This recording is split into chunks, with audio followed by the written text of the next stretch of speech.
Ce matin, notre titre est donc, possédons les portes de nos ennemis. Il faut bien comprendre ça très bien. Nous allons aller pas à pas. Allez pas à pas pour que nous saisissons de quoi le Seigneur veut nous parler exactement. L'apparition, la première apparition de ce terme se trouve dans Genèse 22. C'est Dieu même qui l'a donné à notre père Abraham. Genèse chapitre 22, versets 17 et 18. Dieu dit à Abraham, je te bénirai et je multiplierai ta postérité. Comme les étoiles du ciel et comme le sable qui est sur le bord de la mer. Et ta postérité possédera la porte de ses ennemis. Toutes les nations de la terre seront bénies en ta postérité parce que tu as obéi à ma voix. Nous allons aller pas à pas pour comprendre de quelle postérité d'abord Dieu parle. Dieu n'a pas parlé des descendants. Il parle de la postérité. Il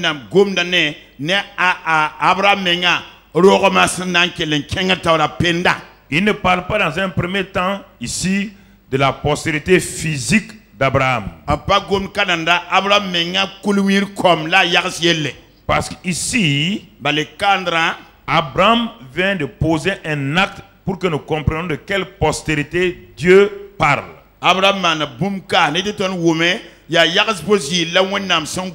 Dans ce passage, Dieu a mis Abraham à l'épreuve avec son fils Isaac.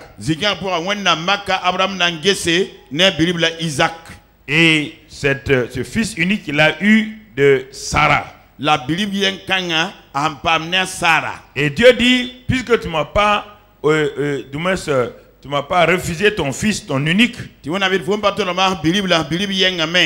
moi, à travers toi, je vais te donner une postérité. Et c'est pourquoi il a mis ça au singulier, ta postérité. C'est vrai, à travers Isaac, la postérité physique, il le fait, mais il parle d'une postérité future.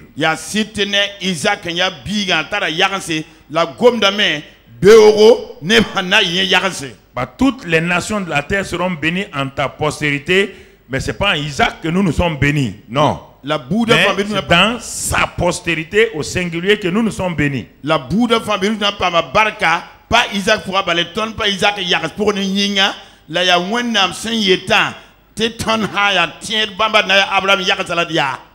Et c'est en sa postérité donc nous sommes bénis parce que nous ne sommes pas des juifs, mais nous sommes bénis dans la don de quelle postérité il parle.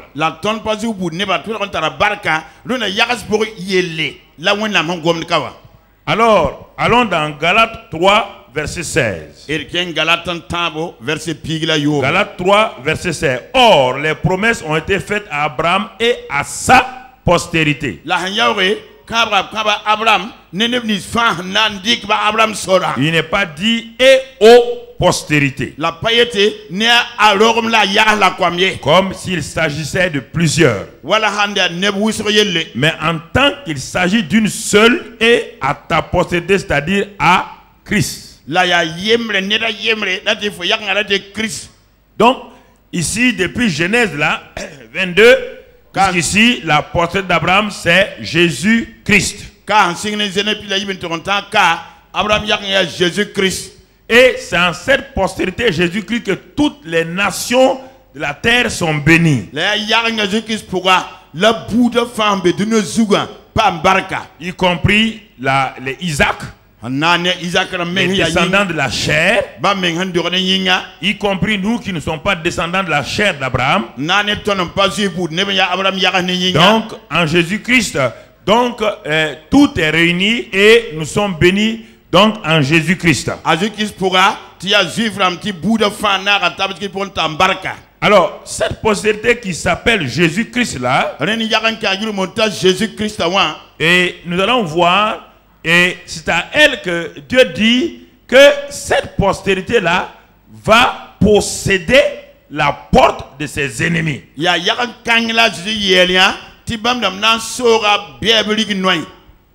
Donc, on parle d'abord de Jésus. Nous sommes d'abord sur Jésus. C'est ta postérité Jésus là qui va posséder, contrôler, donc soumettre, donc quoi? La porte de tous les ennemis.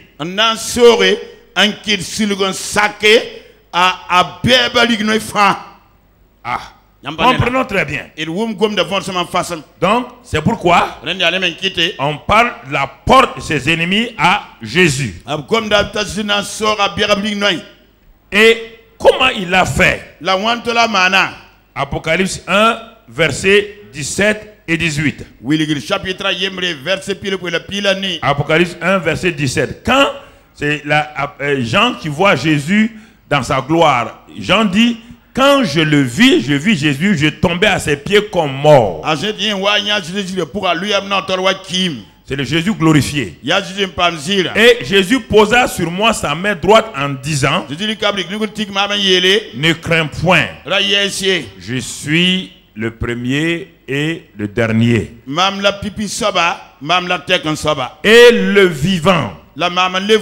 J'étais mort, et voici je suis vivant au siècle des siècles. Je tiens les clés de la mort et du séjour des morts. Alors ici, on dit à ta postérité. Et on nous dit que cette postérité, c'est Jésus-Christ. Et on me dit maintenant que c'est cette postérité-là qui va posséder la porte de ses ennemis. C'est-à-dire tous les ennemis des hommes sur la terre, c'est cette postérité qui s'appelle Jésus-là qui va contrôler, soumettre et donc la porte de ses ennemis, la grande porte, la seule porte là, c'est ça qu'il va d'abord soumettre.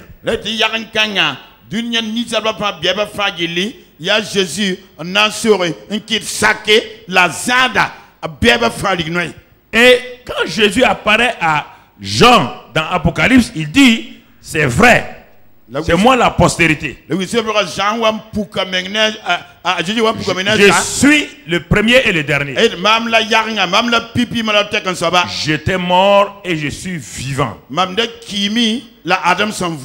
Mais ce qui est important maintenant, c'est que comme je suis venu à la vie, désormais je tiens ce que nous avons dit à Abraham, que sa postérité va posséder la porte de ses ennemis là. C'est bel et bien moi. Maintenant, regarde Jean. Quand tu étais avec moi sur la terre, avant ma mort et ma résurrection, tu ne comprenais pas. Aucun d'entre vous n'a compris cela. Mais maintenant, tout ce que Dieu avait dit à Abraham, c'est ça là, c'est sa finalité aujourd'hui que je te dis.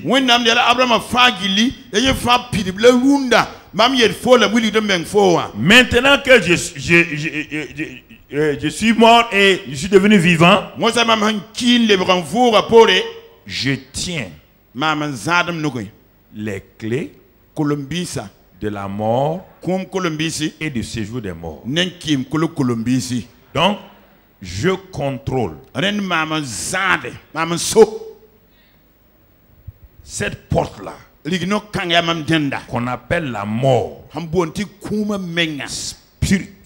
parce que quand on parle de ça, ne voyez pas d'abord la mort physique. La mort spirituelle qui amène tous les autres problèmes, qui amène le péché, qui amène tout, la pauvreté, tout. Je contrôle ça et je contrôle aussi la mort physique. La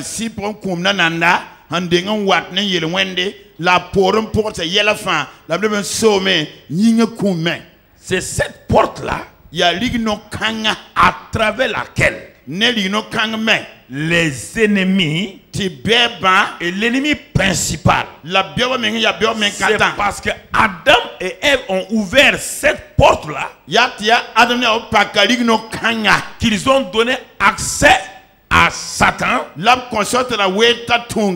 et au péché, à la maladie, à la malédiction, à la pauvreté, aux guerres, aux troubles. C'est ça les ennemis. Mais les ennemis n'ont pas pu avoir accès tant que Adam et Ève avaient tenu fermée la porte. La clé que je leur ai donnée, l'autorité et l'obéissance, ils ne l'ont pas utilisée. Et en ce moment-là, l'ennemi a profité de prendre ces clés-là. C'est Adam qui avait la clé sur la mort. Et tout, les clés étaient entre ses mains. C'est pourquoi je lui ai dit, tant qu'il ne va pas ouvrir la porte, il ne mourra jamais. Il ne connaîtra ni la mort physique, ni la mort spirituelle. Il ne peut pas connaître ça. Mais ayant utilisé ces clés-là, l'ennemi a eu non seulement accès, il a enlevé les clés que moi j'ai appelé les clés de la mort et du séjour des morts. Mais maintenant, moi aussi en tant qu'Adam, je suis le dernier et le deuxième Adam, mais sans péché. Je suis allé à la croix du Calvaire. Je suis allé payer le prix à la croix du Calvaire. J'ai pris vos péchés, j'ai pris tous vos maladies, vos malédictions, et je suis allé dans le séjour des morts. Et là, par ma résurrection à travers le Saint-Esprit, j'ai demandé à Satan de me remettre à la race d'Adam, le nouvel homme, la nouvelle création, de me remettre les clés de la mort et du séjour des morts. Et c'est pourquoi je te dis maintenant, j'étais mort, je suis vivant, et je tiens les clés de la mort et du séjour des morts.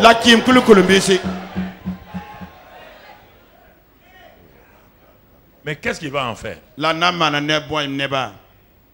Il tient ses clés, qu'est-ce qu'il va en faire? Il n'a pas besoin de ça. Écoutez très bien. Notez point par point. Qu'est-ce qu'il va en faire? C'est ça tout le secret de la postérité d'Abraham qu'on va comprendre en Jésus-Christ. La postérité d'Abraham, ce n'est pas toi et moi, ce n'est personne, c'est Christ Jésus. Jésus est le point de passage de quiconque veut avoir accès à la postérité d'Abraham. C'est lui, et donc qu'on appelle l'ensemble de transition dans les mathématiques, donc qui permet que la bénédiction d'Abraham puisse atteindre toutes les nations. Sans Jésus, ce n'est pas possible. À Jésus, la pure zinga. Boud fangi meduna zugu anata pama oram baraka nenda pure Jésus pour hampane Jésus abaten pama. Alors regarde Galates 3 verset 29. Galates 3 et si vous êtes à Christ, vous êtes donc la postérité de qui? d'Abraham. Jésus, à Jésus, c'est lui qu'on appelle postérité d'Abraham. C'est lui. Il y a Jésus. Mais il n'en a pas besoin. La Jésus pas là-dedans. Il n'a pas besoin de ça. Il est devenu postérité d'Abraham pour toi et moi. Il dit maintenant, pour que toi tu rentres dans la postérité d'Abraham, il faut que tu sois en moi. Alors, puisque c'est moi la postérité d'Abraham, si tu es en moi, toi et moi on est quoi? Et étant un, moi étant la postérité d'Abraham, toi tu deviens quoi? Postérité d'Abraham. Tu deviens postérité d'Abraham. C'est pourquoi il dit, si vous êtes à Christ, vous êtes donc vous êtes donc on dit donc la postérité d'Abraham, héritier selon la promesse. Si tu es vraiment converti à Christ, tu es né de nouveau, dis avec moi ce matin, je suis la postérité d'Abraham en Christ.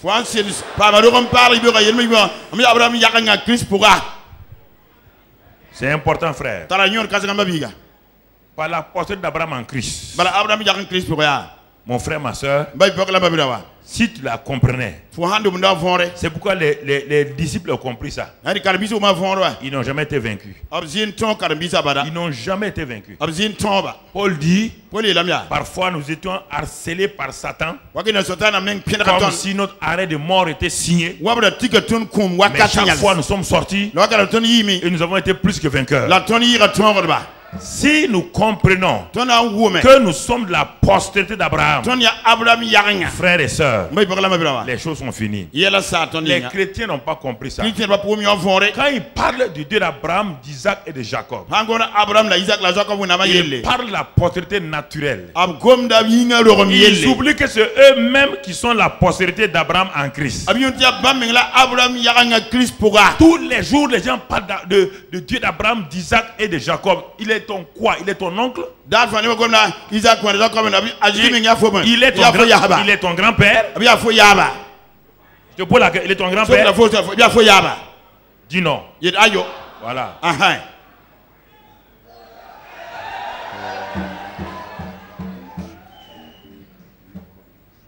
Nous nous épuisons pour des choses que Dieu nous a données simplement.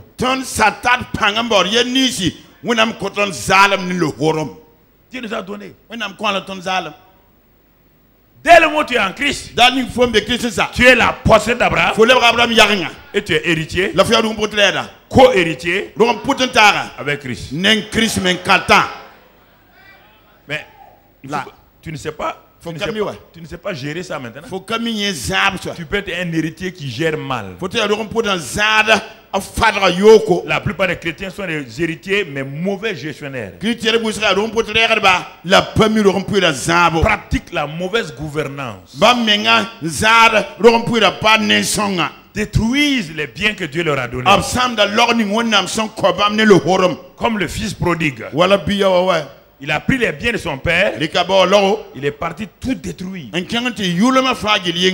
Et ce matin, comprenons. Donc, nous sommes en train d'avancer. Il fallait bien comprendre cela d'abord. Est-ce que je peux continuer? Tu as compris ça? Maintenant, on revient.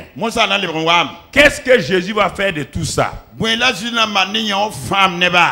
Puisqu'il n'a pas besoin.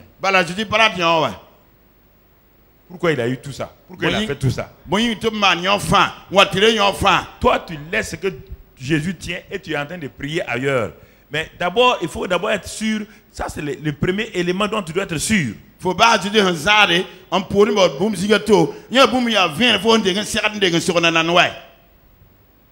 Regardons maintenant Matthieu 16. Jésus va parler de la portée d'Abraham sous un nom. Un nom. Et moi je te dis que tu es Pierre. Et que sur cette pierre là je bâtirai mon église. Et que les portes du séjour des morts ne prévaudront point contre elle. Alors il y a un nom que la portée d'Abraham va prendre et Jésus l'appelle mon église.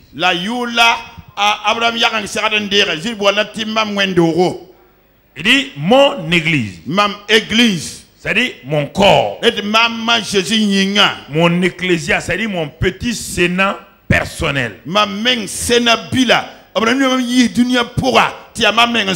Ecclésia veut dire sortir hors. Les gens qui ont été appelés hors pour former un sénat.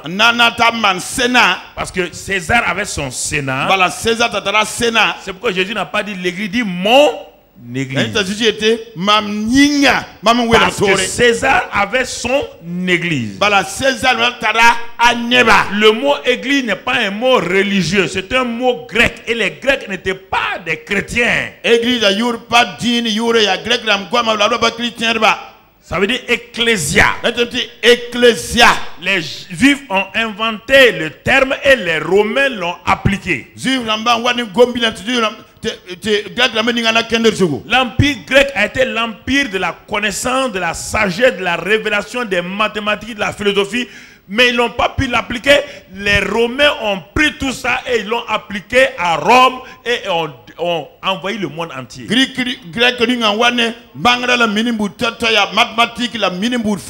La pani ngana kenzugu rom damba ndiera ningana kenzugu nyam dina gilli nda so wakat kanga. Ça veut dire que parmi les chrétiens, il y a des gens qui savent beaucoup de choses et il y a des gens qui arrivent en dernière minute qui leur volent ça et ils l'appliquent et puis ils gagnent.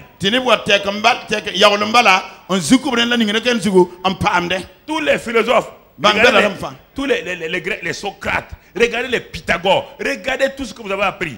Regardez. Quand les Césars ont été mis en place, les Césars sont allés puiser dans toute la connaissance grecque.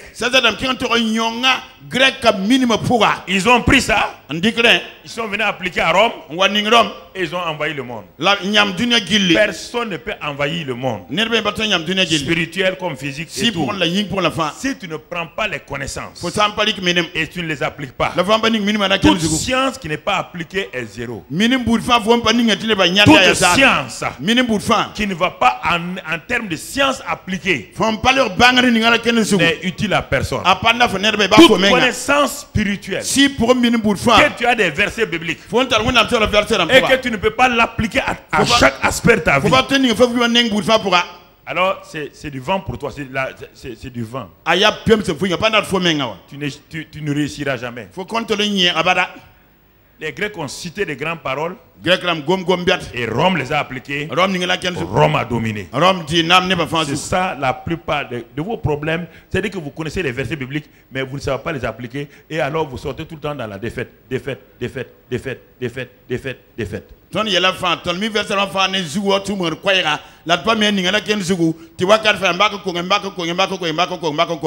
L'important n'est pas de connaître le théorème des triangles semblables. Connaître le théorème des triangles semblables ne te servira pas pour réussir au BPC. Si tu ne sais pas appliquer, faire l'application. Si on te dit de démontrer que ces deux triangles sont semblables, A, B, C, D, E, F, si tu ne sais pas comment appliquer, tu as beau connaître le théorème, tu peux réciter le théorème et tu vas échouer au BPC.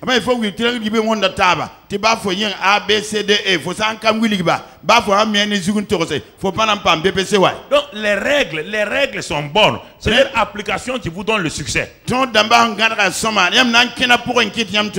Et tu comprends ça? Frères et sœurs, ce n'est pas en parlant des règles qui vont te donner le succès. C'est leur application qui vont te faire sortir de l'ignorance, qui vont te positionner comme un champion et qui vont te faire régner sur les gens.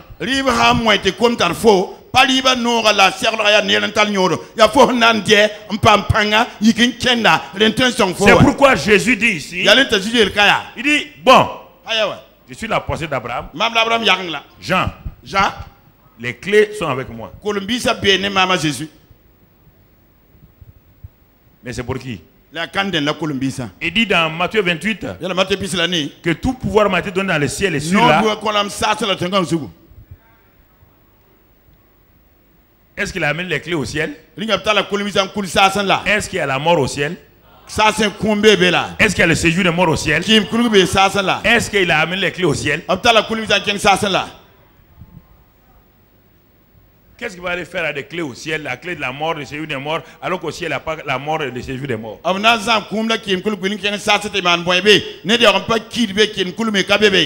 Il faut comprendre chaque chose que Dieu vous dit dans la Bible.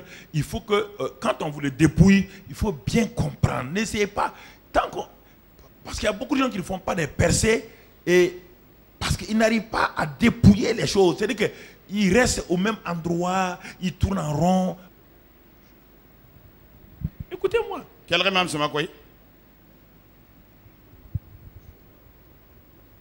important que nous comprenions. Un jour, Louis Pasteur, le grand Louis Pasteur, celui qui a fait le directeur des instituts Louis Pasteur, que le monde connaît aujourd'hui, les vaccins dans tous les pays, à des instituts Louis Pasteur. Louis Pasteur, un jour, il voyageait dans un train au début des choses en France là-bas. Il était assis à côté d'un étudiant, un étudiant. Les deux ne se connaissaient pas. Et l'étudiant avait un gros livre de sciences, de tout, puisque les théories darwinistes et toutes ces théories, des grandes choses là étaient là. Donc l'étudiant là étudiait ça, il était assis à côté de Louis Pasteur. Et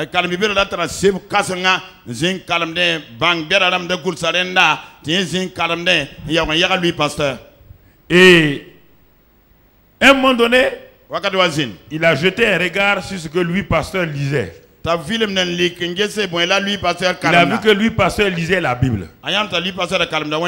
L'étudiant là, il était intérieurement, il était fâché. Parce que un étudiant, il est chaud. Il a regardé, il continue à lire. Après, il s'est arrêté. Il dit, monsieur, lui ne comprend pas pourquoi dans ce siècle où il y a des savants, il y a tout, il y a des choses, pourquoi lui, il lit la Bible aujourd'hui. Il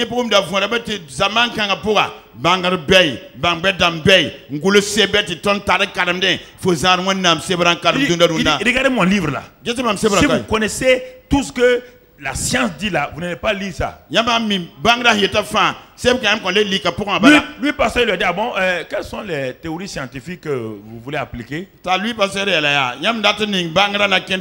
commencé à parler la théorie de la relativité, tout ce que Einstein il dit, il parle, il essaie de vraiment... demain c'est... Voilà, avoir Louis Pasteur.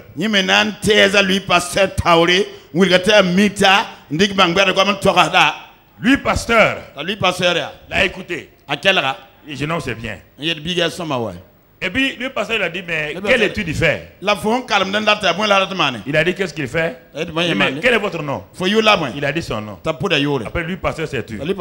Après l'étudiant, toujours quand il voulait descendre du train, il dit à Louis Pasteur vraiment d'arrêter de lire ce livre-là, qui est un vieux livre. Aucun scientifique ne croit à ça.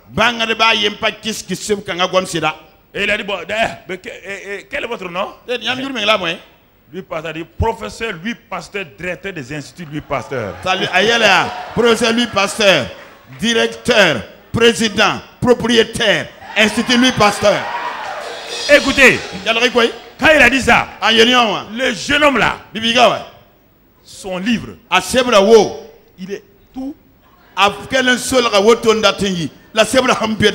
Le plus grand savant français de l'époque est en train de lire la Bible. Et lui, un petit étudiant, dit que la Bible est dépassée. Il a fermé sa bouche et il est parti. Faites attention à votre petit diplôme, vos petits diplômes.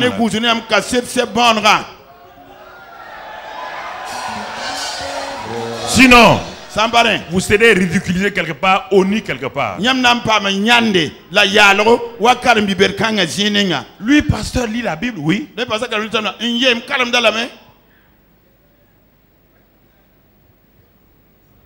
C'est ça, frère. Alors, la Bible dit ici que la postérité d'Abraham là, Jésus dit, je l'appelle mon église. Ceux qui forment mon église là, ce sont les gens de la postérité d'Abraham.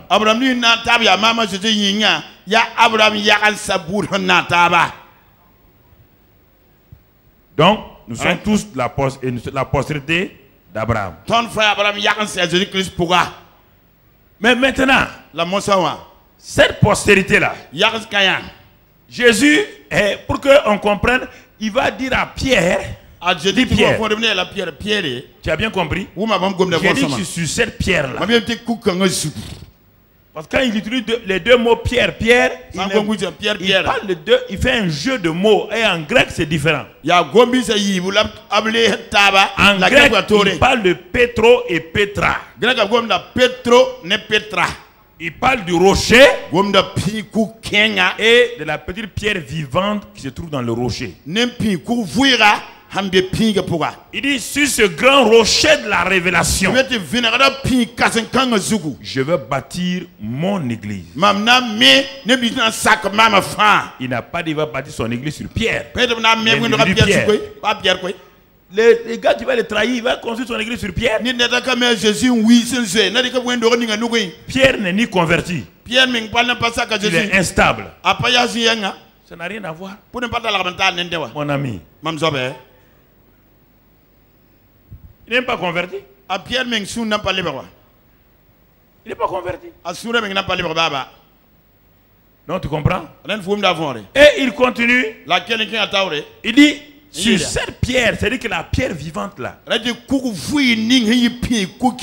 si tu fais partie de ce grand rocher en tant que pierre vivante, le verset 19 maintenant va te dire quelque chose. Je te donnerai les clés du royaume des cieux. Dieu ne va pas s'amuser à donner les clés du royaume des cieux à un inconstant comme ça. Le verset 19 est lié au verset 18.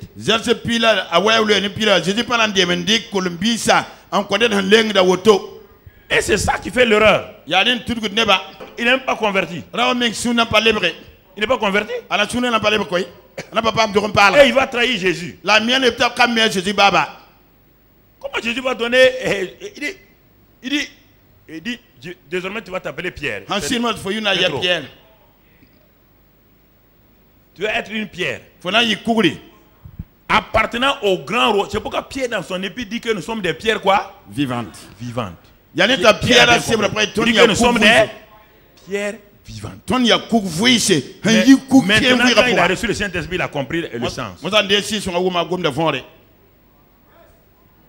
Il faut comprendre la parole de Dieu. Il dit, alors, toute pierre vivante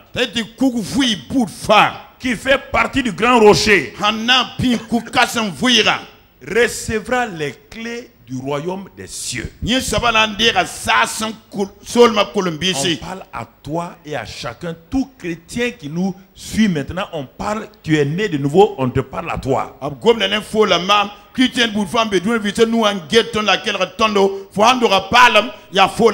tu sois évangélique, catholique, orthodoxe, si tu es né de nouveau, on parle de toi. Évangélique, catholique, orthodoxe, je te donnerai les clés du royaume des cieux. Petite pierre vivante. Je donne les clés du royaume des cieux. Pour faire quoi? Il dit, regarde maintenant comment cela va fonctionner. Comment, verset 19, comment cela va fonctionner. Les clés du royaume ont un fonctionnement. Et il dit, ce que tu liras avec ces clés-là, ce que tu interdiras, ce que tu vas refuser sur la terre sera interdit, refusé aux cieux. Ce que tu délieras, écoutez, ce que tu vas délier, permettre dans ta vie, dans ta maison, sera permis au ciel. C'est cela qui te dit ici. Alors, avoir les clés, c'est bien. Mais ne pas savoir les utiliser, ça n'a aucun sens. Vous le savez vous-même, non? Vous le savez vous-même. Parfois vous avez un trousseau de clés. Vous pressez, vous partez ouvrir votre maison. Vous mettez une clé. La porte reste fermée. Vous venez d'utiliser quoi? Là, la maison vous appartient. Tous vos biens sont dans la maison. Elle vous appartient. Mais la mauvaise clé vous fera dormir au dehors. La mauvaise clé fera que la pluie va vous battre au dehors. Il ne s'agit pas d'avoir des clés. Il faut discerner les clés, savoir les utiliser. Savoir les utiliser. Voici le vrai problème. Et des chrétiens. C'est pourquoi le niveau de la vie chrétienne n'a rien à voir avec le niveau intellectuel. Les intellectuels sont les plus mauvais applicants de la Bible parce qu'ils l'abordent avec leur cerveau. La Bible est un livre de révélation. C'est pourquoi les vieilles femmes du village ont la révélation plus que les intellectuels. Les vieilles femmes du village savent qu'il faut prier et l'intellectuel dit non, moi je ne prie pas. Non, parce qu'ils n'ont pas la révélation qu'on ne peut pas avoir accès à Dieu sans la prière et l'adoration.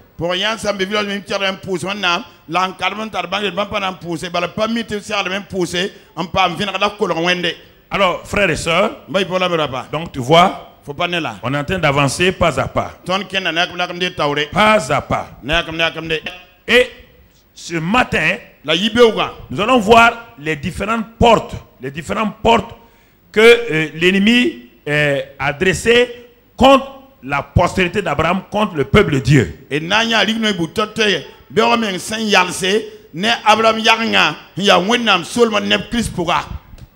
Les différentes portes de l'ennemi. Et nous savons qu'une porte, c'est une ouverture qui permet à quelqu'un de rentrer et de sortir dans une maison fermée.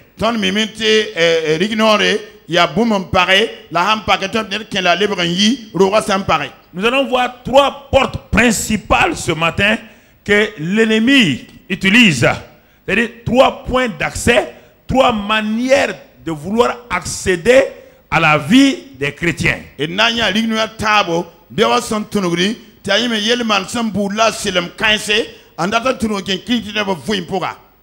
Pour cela, on va aller maintenant au psaume 91. Psaume 91, et on va commencer par la première porte, le verset 3. La première porte que l'ennemi utilise contre le peuple de Dieu, c'est la porte qu'on appelle le filet de l'oiseleur.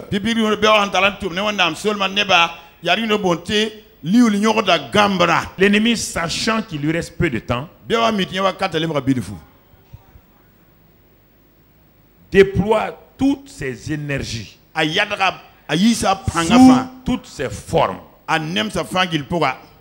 Et la première porte qu'il utilise, qu'on appelle le filet de l'oiseleur. Un oiseleur, c'est un homme qui chasse des oiseaux. Il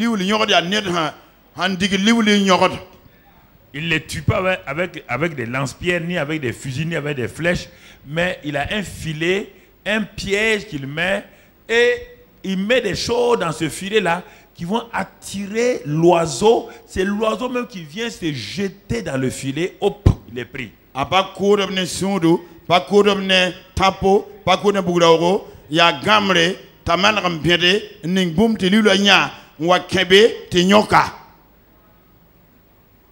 Alors, on parle du filet de l'oiseleur.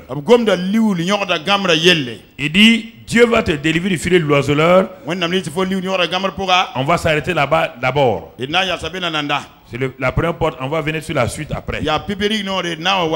Cette première porte-là, mon frère et ma soeur, et comporte des pièges qui sont par rapport à notre vie quotidienne, notre vie personnelle.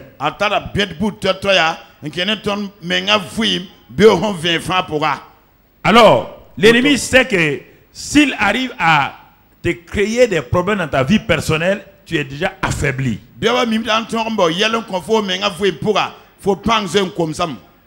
Et dans tout combat, l'adversaire, ce ne sont pas tes armes qui l'intéressent d'abord, c'est toi-même. S'il arrive à te démoraliser, à te convaincre, à te faire peur, à te faire faire des erreurs, quelles que soient les armes que tu as, vous aurez des problèmes. C'est pourquoi la guerre qui se passe dans le monde aujourd'hui est une guerre asymétrique. Malgré les bombes, les avions que les gens ont, ils n'arrivent pas à réduire un ennemi qui est tenace, qui a compris, qui fait peur aux gens. Là-bas, dunia zabambe, dunia pour tout le monde. Bah, les abtés, la bombe dans ma partie, tu bête taré, la bombe menga hira, y'a ne va pas Mon frère, ma soeur, il est important que tu comprennes. Donc, le filet de l'oiseleur concerne ta vie personnelle. Ta vie personnelle. Regardons quelques pièges qu'il met là-bas. 2 Timothée 3, verset 1 à 9. On les a déjà lus plusieurs fois. On ne va pas. 2 Timothée 3, verset 1 à 9. Regardons ce passage-là. Ce sont les nouveaux passages que j'ai donnés aux techniciens. 2 Timothée 3. 2 Timothée 3, verset 1 à 9. Sache que dans les derniers jours, il y aura des temps difficiles. Écoute maintenant ce que Dieu te dit. Qu'est-ce que le filet de l'oiseleur? Quels sont les pièges? Il dit, car les hommes, on parle, les hommes, on n'a pas dit les païens, les hommes, les chrétiens, y compris les non-chrétiens. Les hommes seront égoïstes, amis de l'argent, fanfarons, hautains, blasphémateurs, rebelles à leurs parents, ingrats, irréligieux, insensibles, déloyaux, calomniateurs, intempérants, cruels, ennemis des gens de bien, traîtres, emportés, enflés d'orgueil, aimant le plaisir plus que Dieu, ayant l'apparence de la piété, mais régnant ce qui fait la force. Éloigne-toi de ces hommes-là. Il en est parmi eux qui s'introduisent dans les maisons et qui captivent des femmes d'un esprit faible et borné, chargés de péché, agités par des passions de toute espèce, apprenant toujours et ne pouvant jamais arriver à la connaissance de la vérité. De même que Janès et Jambres s'opposèrent à Moïse, de même ces hommes s'opposent à la vérité, étant corrompus d'entendement, réprouvés en ce qui concerne la foi, mais ils ne feront pas de plus grands progrès, car leur folie sera manifeste pour tous, comme le fut celle des 2 hommes.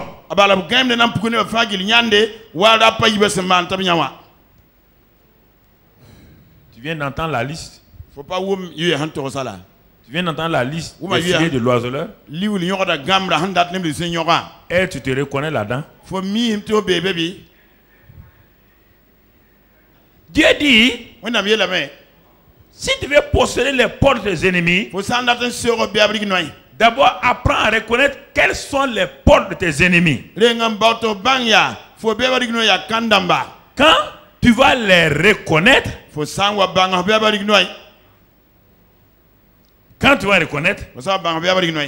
maintenant que tu sais quelles sont les clés pour t'en sortir, utilise les clés maintenant. Utilise les clés là maintenant.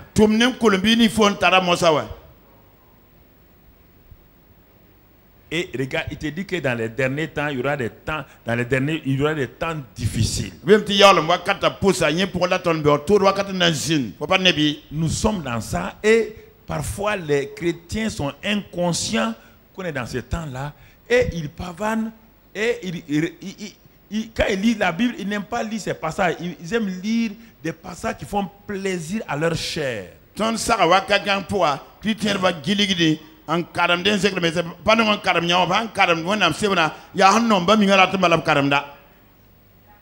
Tu comprends? Wum da vore. Regarde bien. Guess soma quoi? Note ces passages là. Goule zikan soma. Proverbe 6 verset 26 27. Yel buna yobe pis la yo poy. Proverbe 6 26 27. Yel buna yobe pis. Car pour la femme prostituée, on se réduit à un morceau de pain. Et la femme mariée tend un piège à la vie précieuse. La Bible dit, quelqu'un mettra-t-il du feu dans son sein sans que ses vêtements s'enflamment?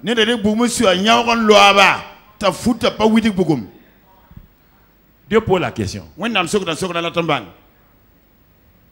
Aller derrière les femmes les autres, se laisser berner par les femmes qui ne sont pas croyantes.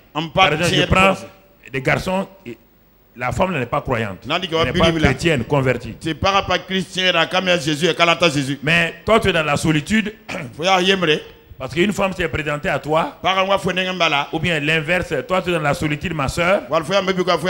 Un homme s'est présenté à toi, tu ne sais pas qui c'est. Tu ne sais pas. La femme là t'assaille, te harcèle. Ou l'homme là t'assaille et te harcèle. Mais il cache quelque chose. Ah oui, mais il faut comprendre. Il y a longtemps, bon, quand même, je cherche un mari. J'ai prié avant-hier et puis il s'est présenté. Mon ami, tu as prié avant-hier. Le diable t'a exaucé. Parce que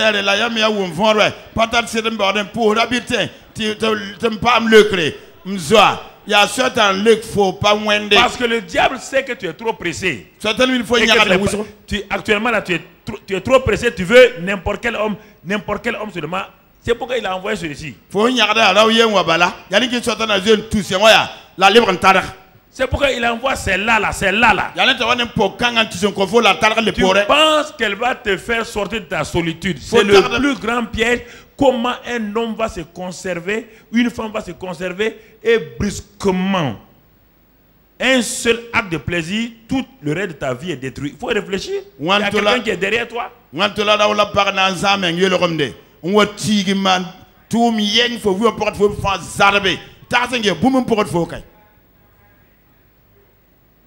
Tout ça, c'est les filets de l'oiseleur. Proverbe 7, verset 21. Proverbe 7, verset 21. Regardons ce que la Bible dit. Proverbe 7, verset 21. On parle encore d'une fille, qui a séduit quelqu'un, une femme qui a séduit quelqu'un. Elle le séduisit à force de paroles. Elle l'entraîna par ses paroles doucereuses, ses lèvres doucereuses. La suite, et il se mit tout à coup à la suivre comme le bœuf qui va à la boucherie. Comme un fou qu'on lit pour le châtier. Regardez comment Dieu, regarde le filet de l'oiseau. C'est-à-dire que le filet de l'oiseau est placé, c'est un piège. Voici un jeune homme qui passait dans la rue. Ce que la Bible dit dans le livre de Proverbes. Il passait. Puisqu'il il a vu une femme bien habillée qui s'est approchée d'elle. Ah, monsieur, où allez-vous? Non, c'est toi que je cherchais. Il est tout préparé. C'est ça le filet de l'oiseleur. Faites attention. Il dit, comme un fou. La suite, lisons la suite. Lisons la suite. Jusqu'à ce qu'une flèche lui perce le foie. Vous entendez? La flèche, c'est quoi? C'est la maladie. Le foie a commencé à être atteint. Comme l'oiseau qui se précipite dans le filet. Est-ce qu'on a dit que le filet se précipite sur l'oiseau? On dit, fait quoi? L'oiseau qui se précipite dans le filet. Regarde, sans savoir que c'est au prix de sa vie. Il a vu le filet. L'oiseau croit que c'est un nid. Maintenant, il est pris au piège. Et la mort est là. Patientez. Patientez. Quelque temps, ça vaut mieux que de mourir avant son temps. Bon, ensuite, verset 24. 24. Et maintenant, mes fils, écoutez-moi. Et soyez attentifs aux paroles de ma bouche. Voilà. Je vous parle aussi en tant que père. Il dit ici, mes fils, écoutez-moi. Qui est en train de parler ici? C'est Salomon. Il a vécu tout ça là. Il se tourne et dit, mes fils, écoutez-moi. Mon ami, le verset 25, rapidement sur l'écran. Que ton cœur ne se détourne pas vers les voies d'une telle femme. On dit 25. Ne t'égare pas dans ses sentiers. Dieu prévient plusieurs sons. Dieu vous a prévenu. Vous êtes à côté, femme comme homme, de ce filet-là. Donc Dieu vous a... C'est pourquoi Dieu a fait changer tout mon message. Car elle a fait tomber beaucoup de victimes. Il vaut mieux garder ta solitude pendant quelque temps que tu prépares ta propre mort. Elle a tué beaucoup de gens. Et ils sont nombreux. Ils sont nombreux tous ceux qu'elle a tués. C'est ça le filet de l'oiseleur. L'oiseau s'est précipité. Et voici, il est mort. Et la suite dit quoi, mon ami? Sa maison. La maison de cette femme-là, ou de cet homme-là, c'est le chemin du séjour des morts. Donc tu vois. On dit quoi? Séjour de quoi? Alors, Dieu t'a donné la clé. Tu ne veux pas utiliser la clé pour fermer la porte du séjour des morts. Toi, tu pars. Tu sais que cette maison-là, à l'intérieur, cette maison est identifiée au séjour des morts. Et tu rentres dans cette maison. On te dit, reviens mon ami. C'est le chemin du séjour des morts. Il descend vers les demeures de la mort.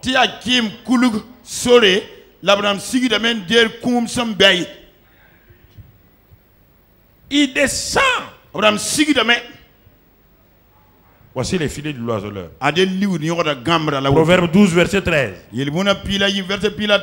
Proverbe 12, verset 13. Il y a dans le péché des lèvres un piège pernicieux. Maintenant, autre aspect du filet de l'oiseleur, c'est le péché des lèvres, c'est-à-dire les paroles inutiles.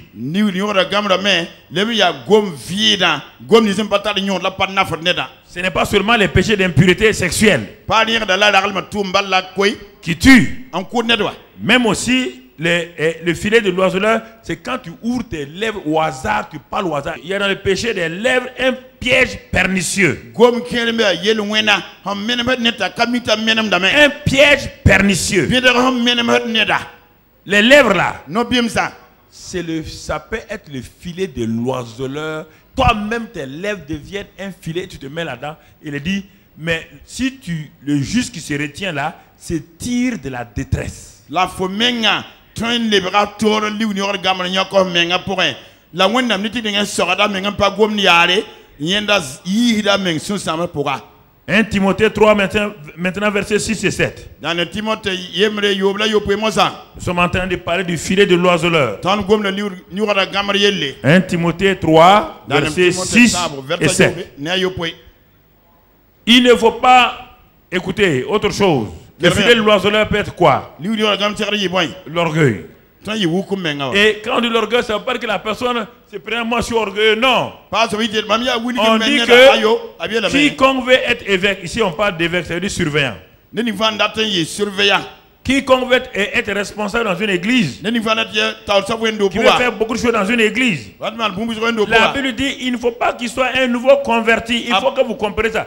le fait que quelqu'un a des diplômes et qu'il est nouveau converti ne peut pas lui donner accès à des responsabilités. Il faut que ça soit clair dans la pensée. Sinon, vous allez créer des problèmes aux gens et créer des problèmes à l'église. N'est pas un diplôme dans le sucre parle tiam quand tauré ou les coins tout dans le rapport d'un banquier viendra pas ana wani yela la yelèbre men wendo rapport.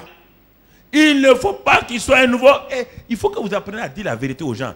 Ah, mon frère, ma soeur, tu veux faire non? Il faut te patienter. L'ennemi là, si tu te montres rapidement là, il va te flécher. Donc, mets-toi tranquille, écoute les enseignements, forme-toi, au temps convenable, Dieu va te faire apparaître. Parce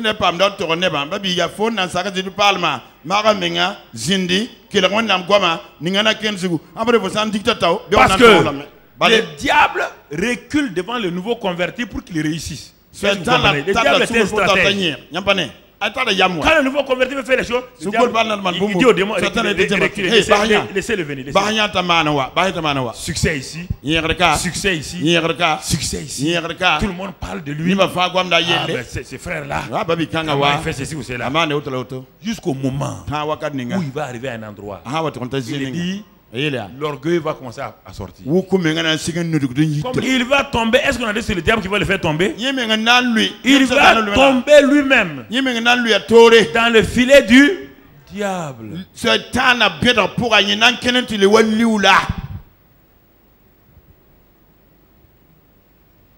Dans le filet du diable. Il faut savoir protéger les frères et les sœurs. Certains, quand ils viennent à l'église, sont pressés. Ils croient que c'est le monde. Ils ne savent pas qu'il y a un ennemi tapis qui les attend. Le succès du monde n'est pas le succès du royaume des cieux. Ce n'est pas la même règle. Ce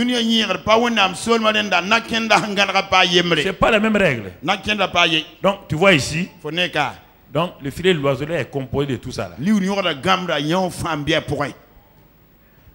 Les paroles, les pensées, les actes, tout ce que tu poses, tout, l'amour de l'argent, mon frère, l'alcool, la drogue, la tromperie, l'escroquerie, tout cela.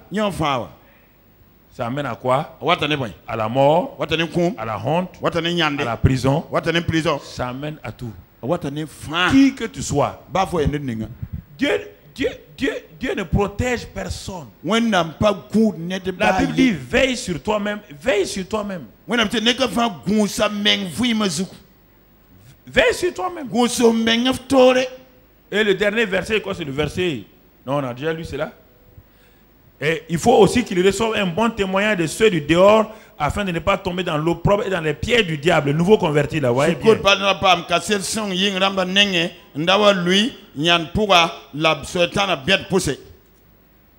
Oui, frère. Il faut qu'il reçoive. C'est pourquoi quand on voulait choisir les diacres là, on a dit quoi? Dans Acte 6. On a présenté les caractéristiques, non? Ce n'étaient pas des nouveaux convertis. Deuxièmement, c'est des gens qui ont un bon témoignage. Toute l'église les connaissait. Troisièmement, c'est des gens de foi, remplis du Saint-Esprit. C'est l'assemblée de oui. Nous allons choisir ces gens-là. Ils ont l'expérience. Ils peuvent nous aider. Pourquoi ils ont choisi ces 7? Ils étaient combien déjà? Ils étaient 8000 et quelques. Pourquoi ils ont pris ces 7 là? Comment ont-ils reconnu ces 7? Parce qu'on leur a décrit ce qu'ils devaient remplir comme condition. On ne les a pas pris parce qu'ils plaisent à quelqu'un. Ils sont bien beaux, bien grands et tout. Deuxième porte, après les filets de l'oiseleur. Toujours dans le psaume 91, verset 3. 3b. Il dit maintenant, il parle là-bas de la peste et de ses ravages. Après le filet de l'oiseleur, 91, verset 3. Deuxième partie du verset. Après le filet de l'oiseleur, il parle de la peste et de ses ravages. Verset 3. Et au verset 6 aussi. Verset 6. Et il dit ni la peste qui marche dans les ténèbres, ni la contagion qui frappe en plein midi. Alors, deuxième porte du séjour des morts que Satan utilise. Pourquoi Dieu a utilisé le mot peste ici? C'est la maladie dans les siècles passés là, qui a fait les dégâts les plus terribles. La peste a détruit la ville de Londres. La peste. Ça a détruit la ville de Londres. Les églises, tout le monde chrétien, tout le monde, il a détruit la ville de Londres. Parce que les chrétiens ne sont pas pris pour prier. La peste a quitté, a sauté Londres pour aller descendre en Afrique du Sud. Comme les malades dont on vous parle aujourd'hui. Écoutez-moi, hein. C'est pourquoi Dieu m'a dit de suspendre. Vous comprenez où je vais venir. La peste là, à l'époque là, ça a détruit la ville de Londres. Et c'est venu s'ajouter le choléra. Ça a sauté là-bas. À travers les voyageurs qui vont, les Britanniques qui partaient à l'époque en Afrique du Sud, c'est parti rentrer en Afrique du Sud. Commencer à faire des dégâts en Afrique du Sud. Regardez, ça a sauté là-bas. Allez jusqu'en Australie. Regardez l'Australie, l'autre côté. Angleterre. Afrique du Sud. Australie. Et en Australie, il y avait un pasteur. Toute son église est partie. Il s'asseyait et pleurait. Mais Dieu, c'est pas possible. Comment mon église peut être détruite? Il enterrait 5-6 morts par jour. Vous entendez? Les églises sont détruites. Lui, son église était la plus atteinte. Il pleurait. Dieu ne répondait pas. Non, Dieu ne répond pas. Il faut utiliser les clés. Dieu ne répondra pas, frère. La peur que vous avez actuellement, on parle de Ebola. La peur ne vous résoudra aucun problème. Il faut suivre les règles.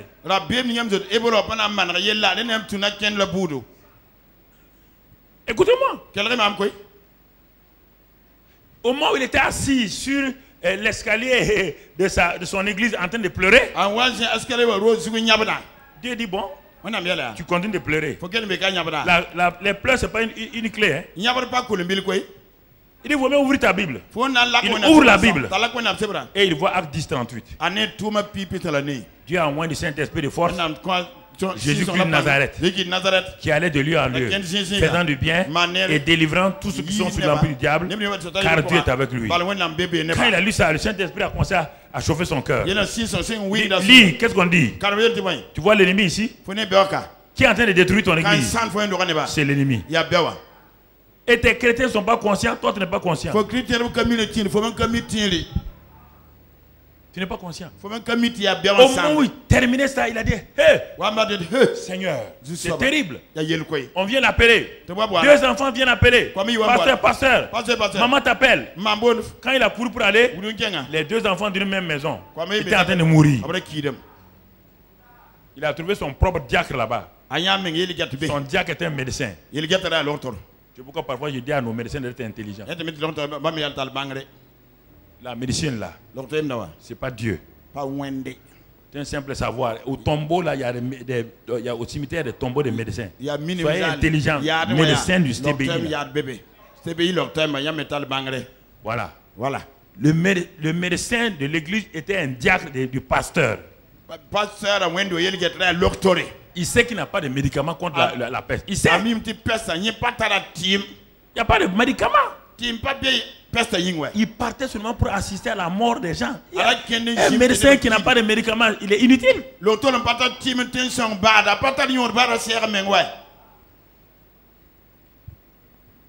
Quand le pasteur rentrait dans la maison là, il dit à son pasteur, oh, les voix de Dieu sont étranges. Il dit à son pasteur, regarde comment Dieu fait mourir les gens. Il dit,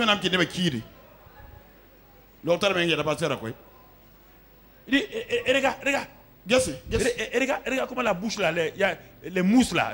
C'était la peste faisait comme ça. Il dit mais ça c'est les voix étranges de Dieu. Le pasteur a dit non. C'est pas Dieu, c'est le diable. Viens, on va prier. Le médecin qui était diacre de ce pasteur là s'est fâché contre son propre pasteur. Il a dit tu es un illuminé. Et puis il est sorti. Regardez comment les gens sont. Ils comptent sur la médecine. Il faut être insensé. Insensé de croire que tu es médecin. Tu n'as pas vu les tombeaux. Il n'y a pas de tombeau de Louis Pasteur. L'homme inventeur des vaccins. Un médecin doit être rempli du Saint-Esprit. Quand ça ne va pas là, et le médecin, tu as accès aux malades, tu pries, tu as l'autorité, prie. Tu sais que tu n'as pas de médicaments. L'autre s'est vanté. Mais le pasteur dit Seigneur, tu viens de me révéler. Mon église, personne ne mourra encore. Il a posé les mains sur la fille. Il a pris autorité. Il a dit esprit d'infirmité, sort. L'enfant s'est endormi. La fille est morte. Il dit non. Il dit elle est guérie. Son frère mourait là-bas. Imposition des mains. Depuis ce jour-là, le pasteur là n'a plus perdu un membre de son église. C'est ça. La deuxième porte. Les pestes et ses ravages. Peste, c'est les maladies dévastatrices. Ça, c'est au niveau physique.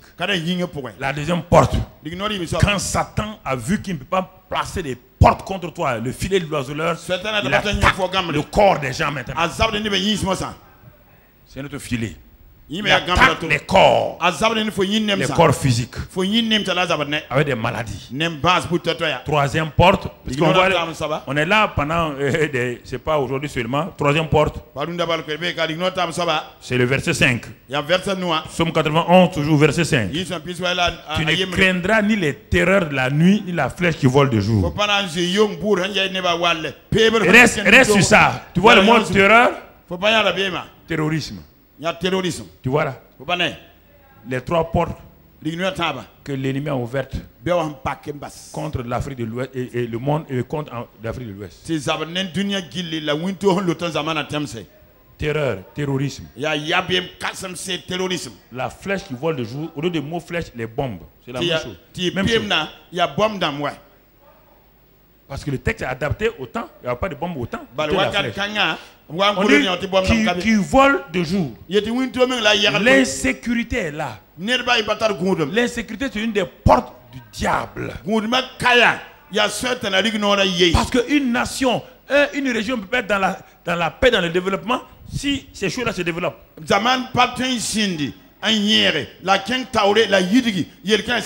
Maladie, terrorisme, toutes sortes de choses, l'insécurité, en plein jour, dans nos villes. Les portes du séjour des morts ne peuvent pas prévaloir contre l'Église. Ne vous asseyez pas dans des fausses sécurités de position sociale, d'argent. La maladie là, une ville comme Londres détruite là, c'est terrible.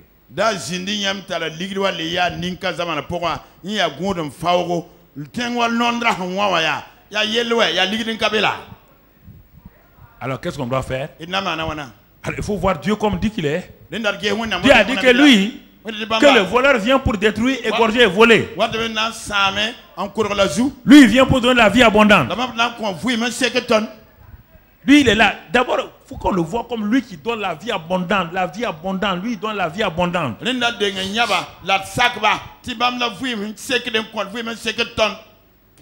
Que devons-nous faire? Premièrement, Jacques 4, 7. Il dit soumettez-vous à Dieu. Résistez au diable. Et il s'enfuira loin de vous. Donc, première clé qu'on doit utiliser, c'est la clé de la soumission à Dieu et de résister au diable. C'est soumettre à Dieu en obéissant à sa parole. Décider de quitter la désobéissance, la rébellion dans ton cœur. Décider ce qui ne plaît pas à Dieu, là, tu laisses ça pour ta propre vie. C'est pas pour quelqu'un, c'est pour ta propre vie. Ça, c'est important que tu comprennes. Important que tu saisisses. C'est la première chose. Et tu peux résister au diable. La deuxième clé, c'est le psaume 91, verset 1. Celui qui demeure sous l'abri du Très-Haut repose à l'ombre du Tout-Puissant. C'est quand tu te soumets à Dieu, tu résistes au diable. Apprends à demeurer. Laisse le verset en place. Apprends à demeurer. Apprends à demeurer sous l'abri du Très-Haut. Par quoi? En développant, en te soumettant à sa parole régulièrement. Il dit, celui qui demeure dans la parole, c'est la disciple. Et quand il est disciple, il continue à demeurer. La vérité qu'il connaîtra va le libérer. Nous avons besoin de chrétiens aujourd'hui qui demeurent sous l'abri du Très-Haut. L'abri du Très-Haut, premièrement, c'est sa parole. L'abri du Très-Haut, c'est le sang de Jésus sous lequel déjà Israël et Exode 12, ils sont descendus, se sont protégés sous le sang d'un agneau animal. Quand Moïse les a appelés, Moïse les a convoqués. Il y avait des gens qui voulaient être rebelles. Moïse dit, ok, vous êtes libres de ne pas tuer un animal. Vous êtes libres de ne pas mettre le sang. Mais je ne vous garantis pas, Dieu dit que l'ange de la mort va passer. On ne peut pas l'empêcher. Vous ne pouvez pas l'empêcher, je ne peux pas l'empêcher, et Dieu ne peut pas l'empêcher. Ce que Dieu peut empêcher, c'est si vous êtes sous le sang, quand il verra le sang, vous serez protégés. L'ange de la mort va venir. Il a dit ça.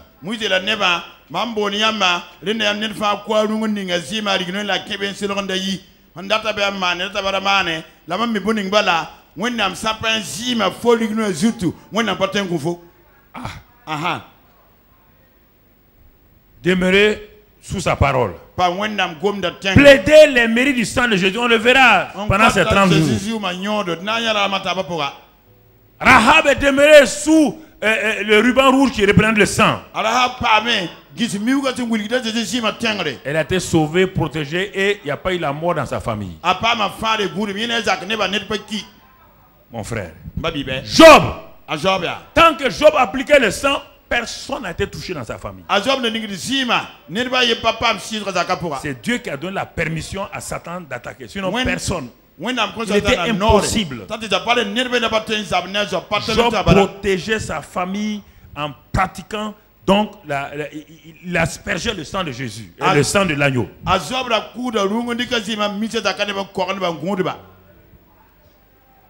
Troisième clé. Psaume 91, verset 2.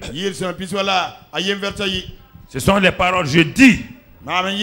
Là-bas, c'est les paroles je dis à l'Éternel. Vous voyez bien? Ça, c'est les paroles. Les prières que nous prononçons. Comprenez? Je dis. Tu es mon refuge, ma forteresse. Mon Dieu en qui je me confie. C'est ça. Se confier en Dieu. Avoir confiance que Dieu est avec moi. Il a dit.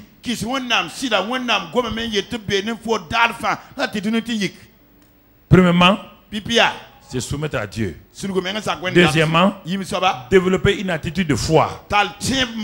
Troisièmement, à travers la prière, le jeûne, proclamer la parole de Dieu sur soi-même. Comme Josaphat l'a fait. Ils sont arrêtés, ils ont parlé. Ils ont dit Seigneur, nous sommes faibles. Mais nos yeux sont sur toi. Alors, si tu fais ça, si nous faisons ça, résultat, regardons Psaume 91, verset 3. Premier résultat, 91, verset 3. Car il te délivre du filet de l'oiseleur, de la paix, et il te délivre. Le mot délivrer. Premier résultat, Dieu délivre. Deuxième résultat, verset 4. 4. Il te couvre de ses plumes. Il va te couvrir. Il te délivre. Il te protège. Troisième résultat. Verset 5. Tu ne craindras ni les terreurs de la nuit. La peur quitte ta maison. La peur que tu as actuellement. Combien de chrétiens ont peur? Combien d'entre vous faites semblant? Combien d'entre vous avez peur? Quand vous allez au bureau, on vous fait peur. Quand vous voyez n'importe qui tousse seulement, vous tremblez. Vous tremblez. Voilà, le verset 7. Verset 7. Que 1000 tombent à ton côté, 10 000 à ta droite, tu ne seras pas atteint. De tes yeux seulement tu regardes, tu verras la rétribution des méchants. Car tu es mon refuge, le Seigneur est ma retraite. Aucun malheur ne t'arrivera. Aucun fléau n'approchera de ta maison. Il ordonna ses anges de te garder dans toutes tes voies. Ils te porteront sur les mains de peur que ton pied ne heurte contre une pierre. Tu marcheras sur le lion et sur l'aspic, tu fouleras le lion sur le dragon. Puisqu'il m'aime, je le délivrerai, je le protégerai, puisqu'il connaît mon nom. Il m'invoquera, il priera, je lui répondrai. Je serai avec lui dans la détresse. Je le délivrerai, je le glorifierai. Verset 16. Je le rassasierai de longs jours. Je lui ferai voir mon salut. Alors, voilà tout ce que Dieu a promis pour son peuple. Mais il faut premièrement d'abord que son peuple reconnaisse les portes du séjour des morts. Ah, voici les portes du séjour des morts qui attaquent ma vie personnelle, qui attaquent mon corps, qui attaquent ma maison, mon pays, ma nation. Alors je vais prendre les clés de Dieu qui sont en même temps des armes. Je vais d'abord me réfugier en Christ, en Dieu. C'est de lui que je vais commencer le combat. Pas tout seul comme ça je ne peux pas combattre. Mais je m'appuie sur la force de Christ. Christ est ma force. Je m'appuie et je pars du temps dans sa présence. Il est en ce moment-là, j'asperge le sang de Jésus. Si le sang des boucs a protégé Moïse et tous ces gens contre l'ange de la mort, contre l'ange de la mort, pas une maladie, l'ange de la mort lui-même, le sang d'un animal l'a fait. À plus forte raison le sang de Jésus. Donc ce sont ces choses-là qu'il faut appliquer. Et c'est pourquoi Dieu appelle une convocation solennelle dans Joël. Il dit que tout le monde vient, les sacrificateurs, les femmes, les hommes, courent, crient, pleurent, gémissent. Il dit, vous ne savez pas ce que l'ennemi a fait contre vos nations. Ce que l'ennemi a prévu. Dans Joël 1. Joël chapitre 1. Et verset 5-6. Si quelqu'un a trouvé, tu peux le lire là-bas, Joël. Bon, réveillez-vous, ivrognes, et pleurez. Vous tous buveurs de vin, gémissez. Parce que le maout vous est enlevé de la bouche. Continue. Car un peuple est venu fondre sur mon pays, puissant et innombrable. Il a les dents. Regardez, on dit un peuple. On croit que c'est des hommes. Ce n'est pas des hommes, mais regardez. Un peuple. Regardez comment ils sont. Ils ont les dents d'un lion, les mâchoires d'un lion. Continue, mon frère. Continue. Il a dévasté ma vigne. Il a mis en morceaux mon figuier. Il a dépouillé, abattu les rameaux de la vigne ont blanchi.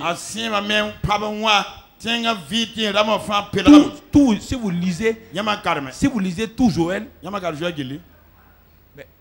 le peuple était dans un temps difficile. Alors ils ont fait une convocation solennelle. Tout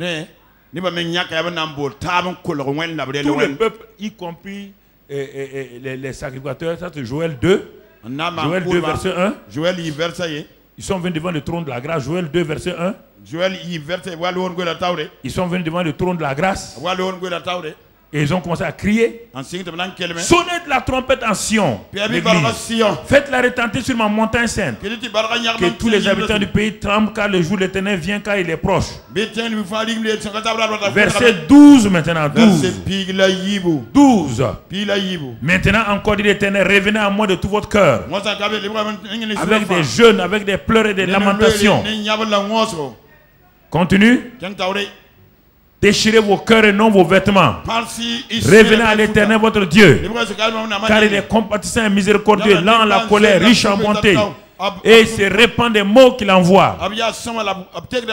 Qui sait s'il ne reviendra pas et ne se repentira pas. Et s'il ne laissera pas après lui la bénédiction. Etc. Verset 15. Verset 15, mon ami. Sonnez de la trompette en Sion. Publiez un jeûne. Une convocation solennelle. Verset 16. Et assemblez le peuple. Formez une sainte réunion. Assemblez les vieillards. Assemblez les enfants. Même les nourrissons à la mamelle. Que l'époux sorte de sa demeure. Et l'époux de sa chambre. Verset 17. Quand le portique et l'autel pleurent les sacrificateurs, les pasteurs, serviteurs de l'Éternel.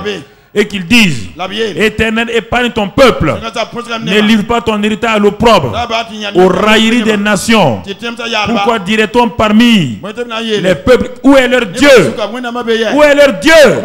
Verset 18. Alors l'Éternel est ému de jalousie pour son pays et il épargne son peuple. Si son peuple fait ce qu'il dit. Que Dieu vous bénisse, sa grâce soit sur vous.